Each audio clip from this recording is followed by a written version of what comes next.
Good luck, Reese. Now to one man's £1 million mission to buy a flat for 100 artists over the next 100 years. The flat in question is in a converted church in South East London, designed by the architect behind the National Portrait Gallery. The artist who currently rents it believes in its creative potential so much that he wants to make sure that others can benefit from it. Wendy Hurrell has the story. It's a rare and desirable situation for an artist to have a studio lit naturally from all angles. Something Henrik Delehag has enjoyed for the last 7 years, because he works high up in this church tower, rising over the rooftops of Forest Hill in South East London. Yes, in fact, I had vertigo when I first came up here. I had to stand well clear of the windows, be here in the middle of the room, because as you can see, we're actually inside the very spire of the church right now.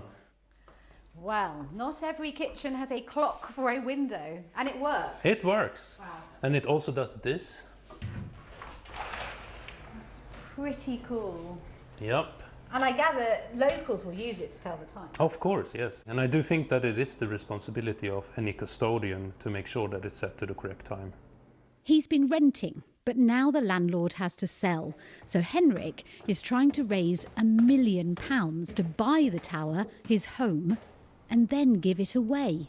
The mission here is to acquire the tower, put it into trust, and then you hand over the keys to the next artist who stays here for 1 year and then hands over the key to the next artist. And they can live and work here with his or her family and yes, produce transformative work for the community and the world beyond. He's already raised £300,000 in an art sale bonanza over an intense 40 days. This is where I send everything out. I basically made 4,300 individual sales. Prints are going at the discounted price of £100.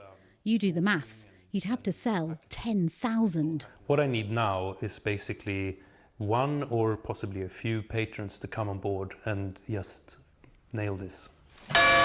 His bemused and so far supportive landlord has extended the deadline once, but time is running out for this philanthropic mission.